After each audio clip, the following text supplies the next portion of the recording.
जीवन प्रबंधन चैनल में आपका स्वागत है। मैं डॉक्टर आनंद प्रदीक्षित आज आपसे एक विशेष बात पूछना चाहता हूँ। बड़ी ही सोच विचार की बात है, सोचना चाहिए। दर्शन में, ईश्वर में आस्था रखते हैं तो भी सोचना चाहिए, खाली उसे पढ़ते हैं तो भी सोचना चाहिए। ना पढ़ते हैं ना आस्था रखते हैं तो भी एक बात सोच के देखिए, शायद आप कुछ बेहतर सोच सकें। जब हमें ये सुनने को मिलता है, जब हम पढ़ते हैं, धर्मशास्त्रों के बारे में जानते हैं, बचपन से हमें कहानियाँ बताई जाती हैं, तमाम महान संतों के विषय में पढ़ते हैं। जब हम ये पढ़ते हैं कि कभी हम पढ़ते हैं कि विष्णु साक्षात ईश्वर हैं, कभी पढ़ते हैं कृष्ण साक्षात ईश्वर हैं, फिर हम पढ़ते हैं कि कृष्ण विष्णु के अवतार हैं, फिर हम पढ़ते हैं कि राम ईश्वर हैं, राम भी विष्णु के अवतार हैं। फिर हमें सुनने को मिलता है कि मत्स्य कूर्मो वराहश्च नृसिंहो वामनस तथा, ये वाली बात सुनने को मिलती है कि इतने सारे भगवान के अवतार हुए हैं। तो 10 अवतारों की बात पढ़ते हैं। चलो वो तो विवादास्पद है कि बुद्ध विष्णु के अवतार हैं या नहीं हैं, ये मैं पहले भी डिस्कस कर चुका हूँ दूसरे चैनल पर। बौद्ध तो नहीं मानते ये बात, और हिंदू विचारक ये मानने लगे कि बौद्ध भगवान विष्णु के अवतार हैं। शायद उन्हें समझ में आया कि बौद्ध धर्म आया ही इसलिए कि हिंदू धर्म में कर्मकांड बहुत बढ़ गए थे, तो बौद्ध धर्म आया कि कर्मकांड के जंजाल से, जाल से जनता को मुक्त कराया जाए, पुरोहितवाद से मुक्त कराया जाए, संभवतः इसलिए। तो उन्होंने बुद्ध को अपना लिया, और बुद्ध किसी के अपनाने के मोहताज नहीं है। बुद्ध इंडिपेंडेंट हैं, अपने आप में स्वतंत्र हैं और अपने आप में शक्तिशाली हैं। भगवान बुद्ध जो कहते हैं वो अपने आप में पर्याप्त हैं। उन्हें ये कहने की आवश्यकता नहीं पड़ी कि मैं भगवान का अवतार हूं, उन्होंने नहीं कहा। जिन्होंने कहा, मैं उनकी बात नहीं कर रहा। यहां मैं सिर्फ अपने धर्म की बात करूंगा, यानी कि जो मैं सनातन धर्म या जिसे लोग हिंदू धर्म कहते हैं उसको बिलोंग करता हूं। तो मैं अपने धर्म की बात तो कह सकता हूं, दूसरे के धर्म की बात पर कहना अच्छा नहीं लगता है। अच्छी बात कहना अच्छा लगता है, कोई भी आलोचना है कोई किसी प्रकार की, और मैं करता भी नहीं, मैं सब में आस्था रखता हूँ, सबको बहुत मानता हूँ।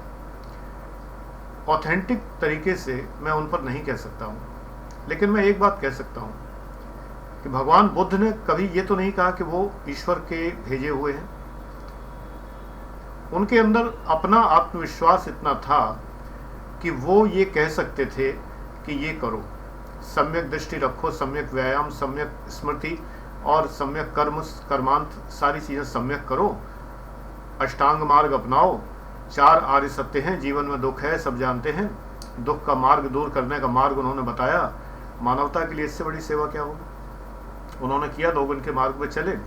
भटकते सब धर्मों में, उनके मार्ग पे चलने वाले भी भटके, भटकने दीजिए, उससे मतलब नहीं। बुद्ध का मार्ग अपने आप में अद्भुत है और कोई मुकाबला नहीं किसी का। इसी प्रकार अगर हमारे ग्रंथकारों ने अगर भगवान कृष्ण के मुख से ये कहलवाया कि जो मुझे भजते हैं, सर्वधर्मान परित्यज्य मामेकम शरणम व्रज, जो मुझे भजते हैं, मुझे मेरा भजन करते हैं, सब धर्मों को छोड़कर, धर्म का मतलब वहाँ रिलीजन नहीं है, उस वक्त इस्लाम और ईसाई धर्म नहीं थे, तो जो सब कामों को छोड़कर मेरा भजन करते हैं, तो वे जो हैं मुझे प्राप्त करते हैं। जो देवताओं की पूजा करते हैं वो देवताओं को प्राप्त करते हैं, जो भूतों की पूजा करते हैं वो भूतों को प्राप्त करते हैं, लिखा हुआ है श्रीमद् भगवद गीता में। इसका मतलब उन्होंने स्पष्ट तौर पर ये घोषित किया कि वे देवता नहीं, भगवान कृष्ण ने घोषित किया कि वे देवता नहीं, या ग्रंथकार ने उनके मुख से ये कहलवाया कि वे देवता नहीं। तो क्या है, अहम आत्मा गुडाकेश सर्वभूता से स्थिता, मैं सभी प्राणियों में स्थित आत्मा हूँ। बहुत समझदार ग्रंथकार हैं जिन्होंने ये कहलवाया उनके मुख से कि मैं आत्मा हूँ। और आत्मा कितनी महान है, अर्जुन नहीं समझ रहे थे तो उन्होंने, भगवान ने विश्व रूप दर्शन दिया। जब हम कहते हैं, परमहंस योगानंद जी गुरुदेव अपने पुस्तकों में लिखते हैं कूटस्थ चैतन्य, मस्तक के बीच का भाग, Christ consciousness, Krishna consciousness, Krishna और क्राइस्ट विराजमान होते हैं। ये मस्तिष्क हमारे शरीर का एक भाग है, इसके अंदर की भावभूमि है, जिसके अंदर कोई फर्क नहीं पड़ता कि वो जीसस क्राइस्ट विराजमान है या वहाँ पर भगवान कृष्ण की चेतना विराजमान है, या वहाँ पर अगर हम देखें भ्रूमध्य के अंतर्गत अगर आंख बंद करके देखें तो प्रकाश है, अद्भुत प्रकाश, अनंत प्रकाश है। अगर ये प्रकाश विराजमान है, अगर हम ये देखते हैं, या यहाँ पर परम ब्रह्म विराजमान है, परम ब्रह्म का स्वरूप हम अपनी आत्मा में अनुभव करते हैं। गुरु जी कहते हैं कि सोहम, वही मैं हूँ। परमहंस योगानंद जी, वही मैं हूँ, सोहम। सूफी कहते हैं अनलहक, मैं पहले भी कई बार बता चुका हूँ। अहम ब्रह्मास्मि, अद्वैतवाद कहता है अहम ब्रह्मास्मि। यहाँ मैं जो प्रश्न पूछ रहा हूँ वो ये कि हम क्यों ना ब्रह्म को ही उपासना करें। हम ब्रह्म को अगर उपासना करते हैं तो हम सर्वोच्च चेतना की उपासना कर रहे हैं। ब्रह्म का स्वरूप ईश्वर, ईश्वर के स्वरूप भगवान कृष्ण, या ईश्वर के स्वरूप विष्णु, ईश्वर के स्वरूप शिव, या ईश्वर के स्वरूप राम, या विष्णु के स्वरूप राम। विष्णु त्रयी में है, ब्रह्मा विष्णु महेश, तीनों ईश्वर के रूप, ईश्वर की भी परम चेतना ब्रह्म। तो क्यों ना ब्रह्म की उपासना करें। ब्रह्म जिसको हमने देखा नहीं, राम को कौन सा देखा, कृष्ण को देखा, वही तो देखा जो रामानंद सागर या बी आर चोपड़ा ने दिखाया, या राजा रवि वर्मा ने अपने चित्रों में बनाया, वही तो देखा, उन्हीं को तो मानते हैं। आज कोई दूसरा सीरियल आ जाता है, जल्दी से हमें राम या कृष्ण या यहाँ तक कि रावण भी जल्दी हम उन्हें स्वीकार नहीं कर पाते। रावण सा नहीं लग रहा है ये वाले कृष्ण कहीं कृष्ण लग रहे हैं, और ये राम कैसे लग रहे हैं। हमारे मन में तो बस गए हैं राम, जो राजा रवि वर्मा ने बनाए या जो भी चित्रकारों ने बनाए।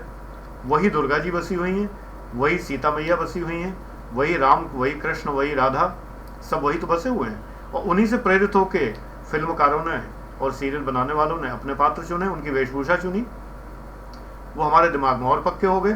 चलते फिरते दिखाई दे रहे हैं, कार्य करते दिखाई दे रहे हैं, दुष्टों का संहार करते दिखाई दे रहे हैं, सारी बातें तो हमारे मन में बस गए। तो हमारे मन में जो छवि बस गई वो ये है, ब्रह्म की छवि नहीं है, किसी ने ब्रह्म को नहीं दिखाया।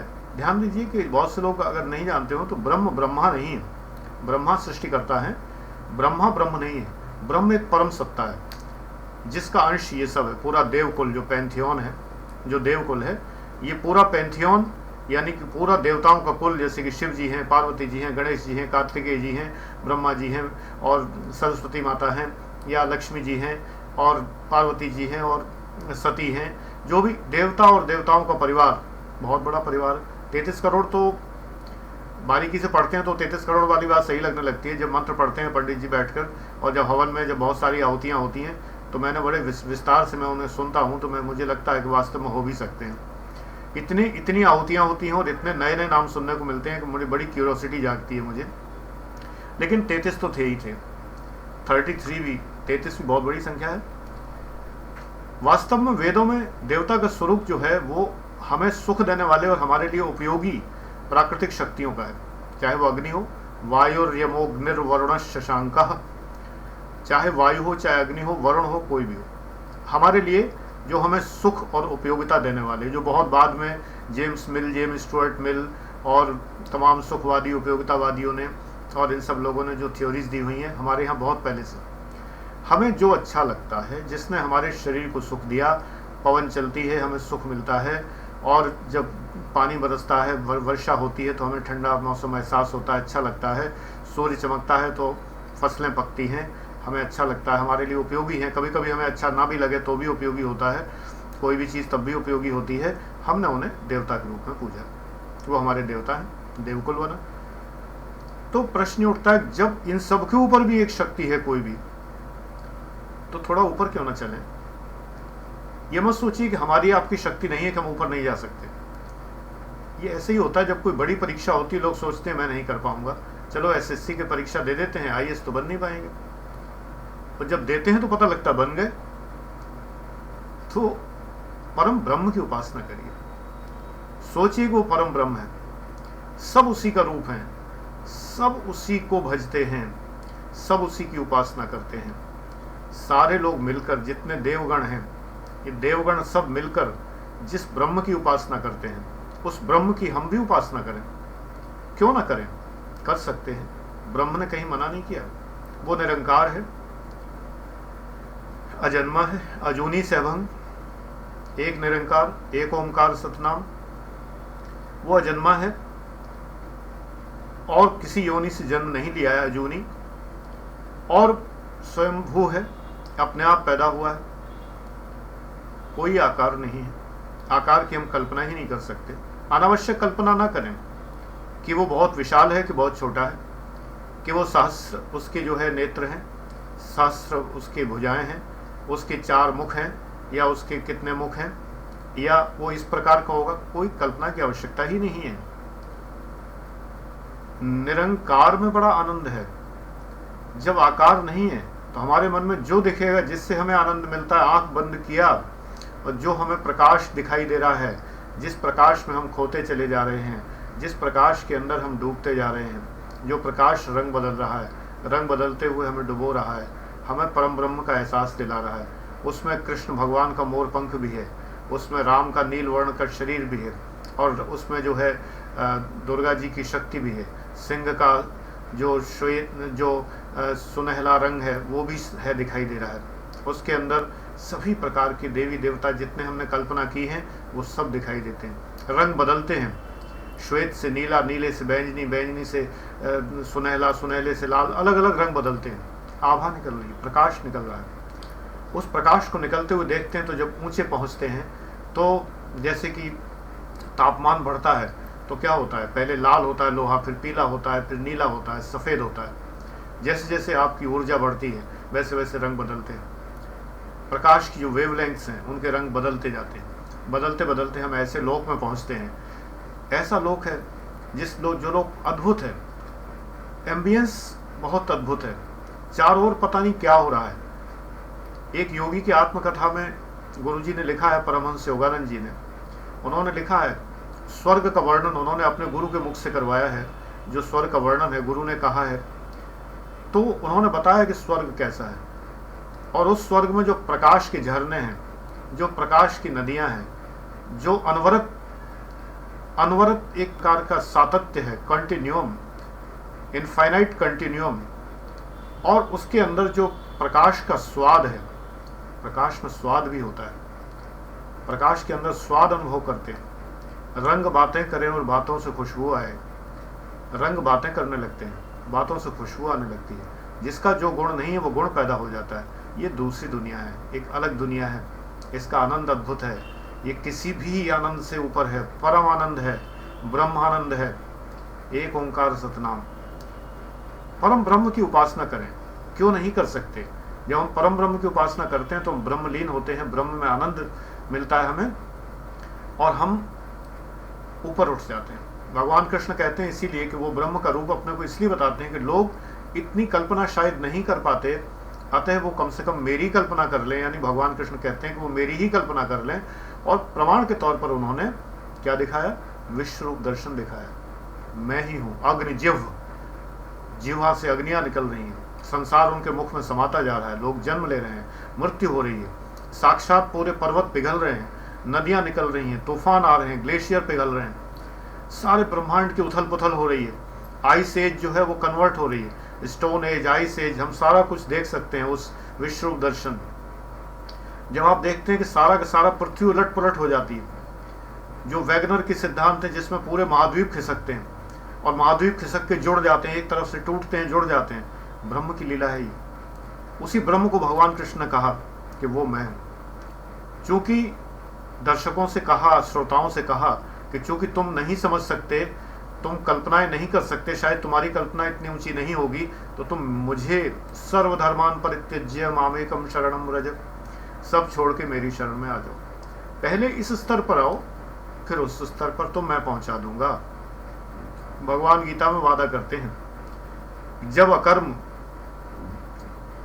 अकर्म विकर्म और कर्म का सिद्धांत समझ लोगे उस स्तर पर पहुंच जाओगे। जब समझ में आ जाएगा कि कर्म साक्षी भाव से कैसे किया जाता है, तो तुम उस स्तर पर पहुंच जाओगे और समझ जाओगे। लेकिन इस परम ब्रह्म की कल्पना करने के लिए, जिसका रूप क्षण क्षण बदलता है, ब्रह्मांड का ज्ञान प्राप्त करिए, अधिक से अधिक ज्ञान प्राप्त करिए। आप ज्ञान प्राप्त करेंगे तो ब्रह्मांड का ज्ञान होगा। जब ब्रह्मांड का ज्ञान, ब्रह्मांड के जितने विषय हैं उन विषयों का ज्ञान अर्जित करिए। आपके दिमाग में, आपके मस्तिष्क में ऐसे सोते फूटेंगे, ऐसे चश्मे निकलेंगे। चश्मे का मतलब सोता होता है, स्रोत, पानी, जल, रेगिस्तान में निकलने वाला पानी। तो ऐसे चश्मे फूटेंगे, ऐसे ऐसे ढंग के रंग और ऐसी चीज़ें व्याप्त होंगी, और इस प्रकार से आपको अनुभव होगा कि आपको लगेगा इससे बड़ा आनंद कोई नहीं। सभी आनंद इसके आगे फीके पड़ जाएंगे, और आपकी अगर कोई बुरी आदतें हैं तो धीरे धीरे छूट जाएंगी। लेकिन इसके लिए आपको ध्यान करना होगा। ध्यान करिए। ध्यान करने के लिए किसी योग्य गुरु से सीखिए। योग्य गुरु नहीं मिलते हैं तो परमहंस योगानंद के जो योगदा सत्संग के कोई आश्रम आपके निकट हो, वहाँ जाइए। वहाँ जाके आप ध्यान करिए। वहाँ सिखाने वाले, प्रशिक्षित सिखाने वाले होते हैं, और उनका कोई इसकी फीस नहीं होती है। कई साल का सदस्य बनने के लिए बहुत सामान्य सी फीस लगा करती है, बहुत थोड़ी सी, जैसे मैंने 450 रुपये दिए थे कुल मिला के, तो इतनी ही होती है। और उसमें पुस्तकें मिलती हैं, हर महीने आती हैं, और बहुत कुछ ज्ञान मिलता है। आपका जीवन बदल जाता है। अगर आप सीरियसली फॉलो करें तो आपका जीवन बदल जाता है। एक ओंकार सतनाम सुनिए, गुरबाणी सुनिए, शब्द सुनिए, कीर्तन सुनिए। मैं सुनता हूँ, मुझे बहुत आनंद आता है। भगवान के भजन सुनिए, जब अवसर मिले तो सुनिए। जिस भजन में आप खो जाएं वो सुनिए। कोई प्रेस्क्रिप्शन नहीं है, कोई ये नहीं है कि ये सुनिए।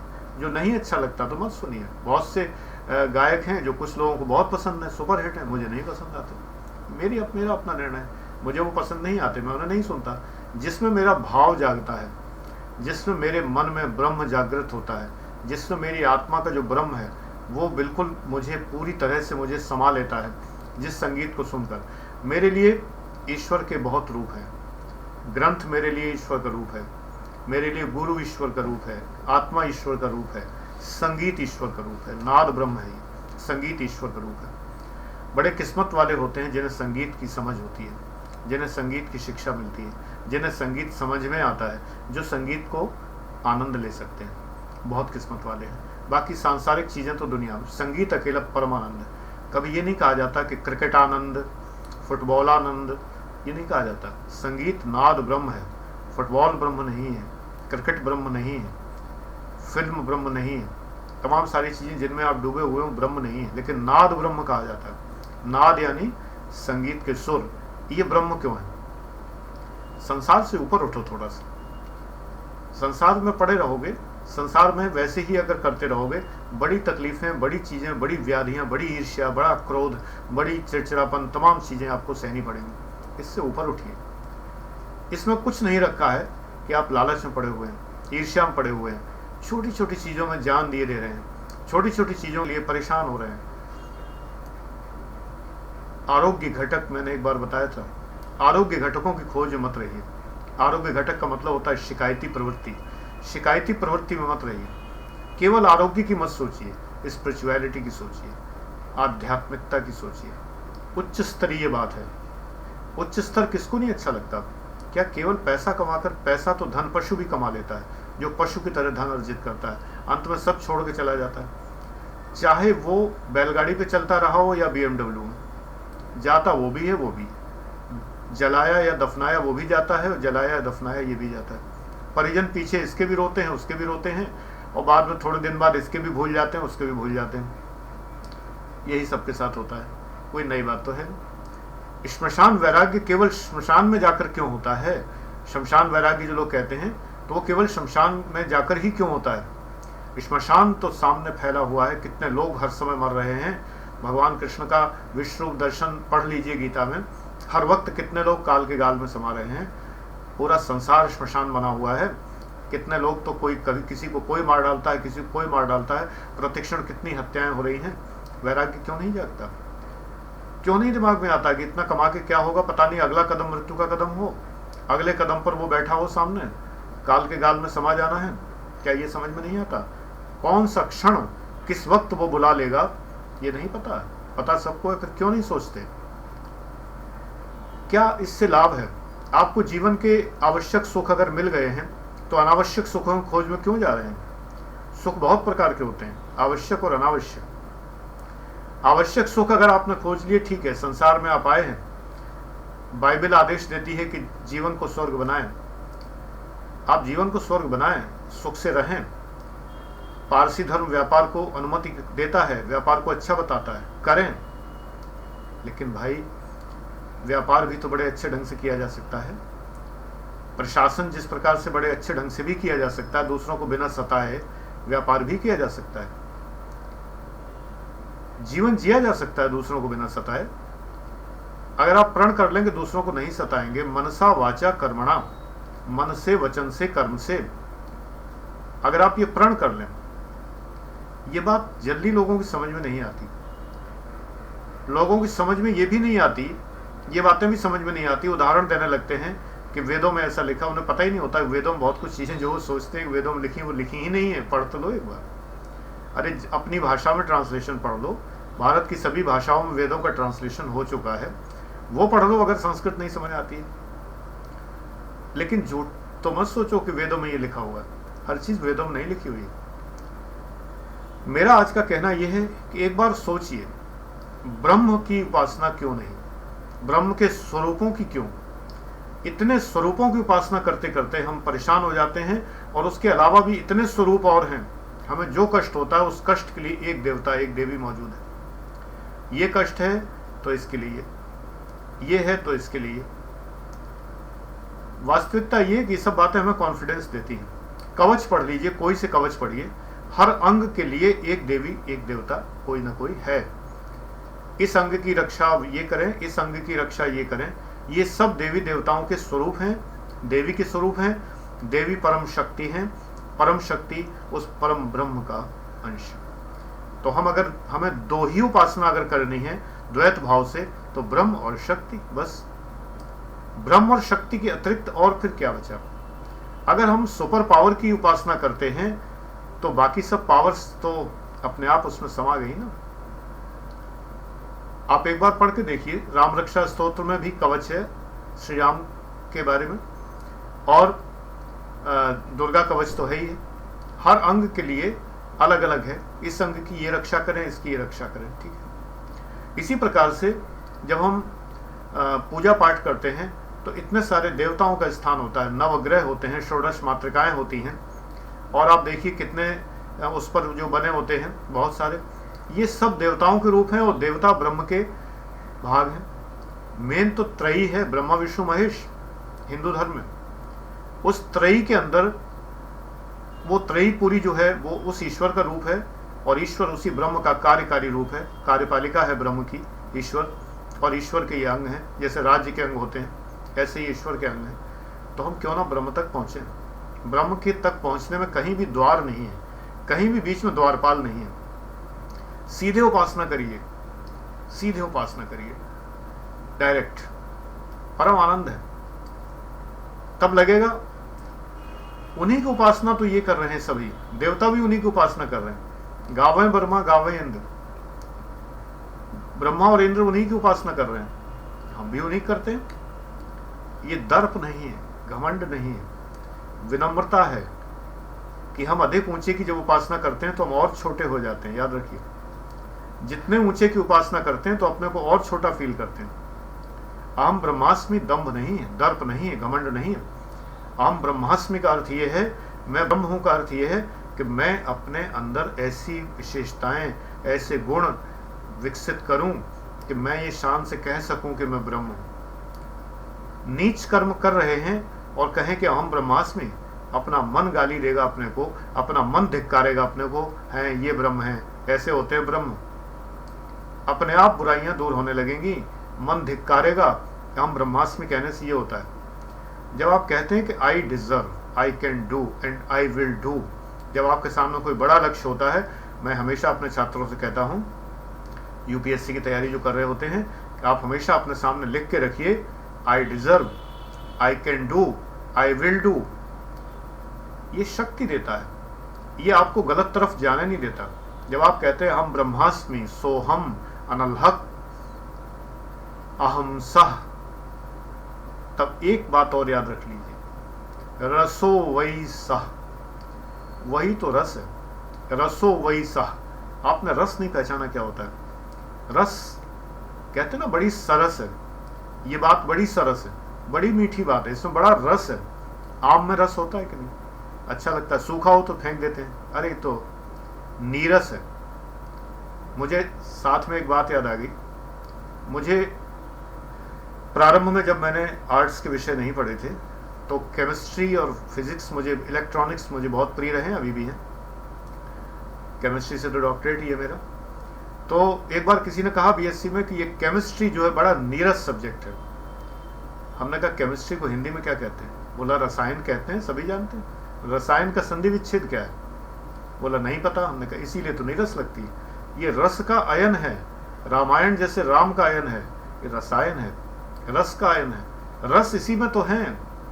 रस कहाँ होते हैं? मेरा एक मित्र था, मुझसे बड़ी उम्र में बड़ा था, पढ़ता मेरे साथ में था, और वो आध्यात्मिक गुरु मान सकते हैं, प्रारंभिक आध्यात्मिक गुरु, जिसने मुझे मार्क्स की डायलेक्टिक्स सिखाई, जिसने मुझे उपनिषद समझाए, जिसने ब्रह्म समझाया, ब्रह्म जिज्ञासा समझाई, राजनारायण चौधरी, मेरी ससुराल के गांव का व्यक्ति। उसी ने मेरा विवाह भी करवाया था, मेरे मित्र ने ही। अद्भुत ज्ञान, इतना ज्ञान जिसकी कोई सीमा नहीं। बीएससी में पढ़ने वाला लड़का और इतना ज्ञानी, उसे मैं ही मिलता था पकड़ने के लिए, और मैं बड़े आराम से मैं उसकी बात सुनता था। मैं यहाँ एक बात जरूर कहना चाहूँगा, ये मेरा ही कॉलेज था, मेरा डिग्री कॉलेज, जनता डिग्री कॉलेज बकेवर, इटावा जिले में, जिसमें लड़के लड़कियाँ पार्क में बैठकर ज्ञान की बात करते थे, जहाँ पढ़ते थे बैठकर। लड़के लड़कियाँ किताबें खोले देखते थे, पढ़ाई करते देखते थे। एक्स्ट्रा क्लास में कोई गर्लफ्रेंड बॉयफ्रेंड कल्चर नहीं हुआ करता था, बिल्कुल।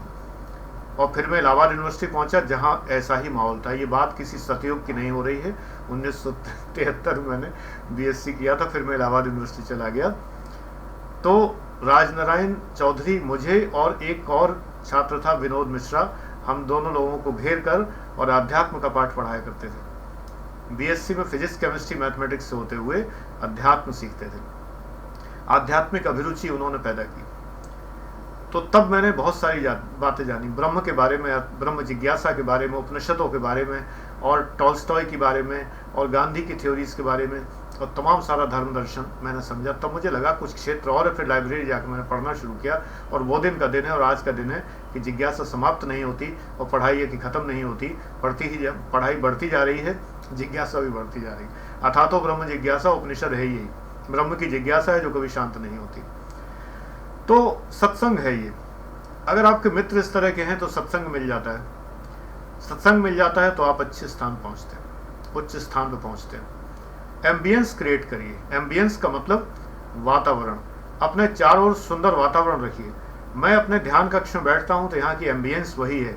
जब मैं अपने ध्यान कक्ष में बैठता हूँ, यहाँ बैठकर मन करता है कि ध्यान करें, मन करता है कि अध्यात्म चिंतन करें। कोई नहीं होता, किसी का भी प्रवेश वर्जित है, केवल आप ही लोगों का प्रवेश है इसमें, जो मेरे YouTube के व्यूअर्स हैं। इस कमरे को YouTube के अलावा किसी ने नहीं देखा।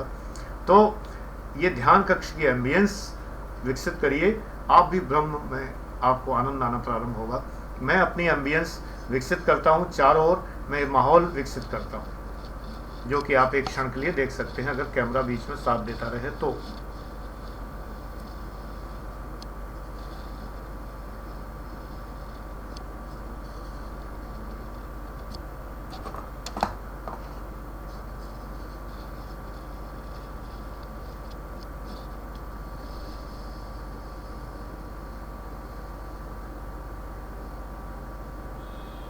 परम प्रिय मुझे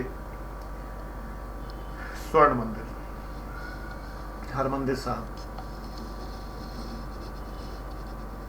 मेरे कक्ष में एक जमाने से बहुत बड़ी पूरी वॉल पर फोटो लगी हुई है जो आप देख रहे हैं। इसको कहते हैं एम्बियंस।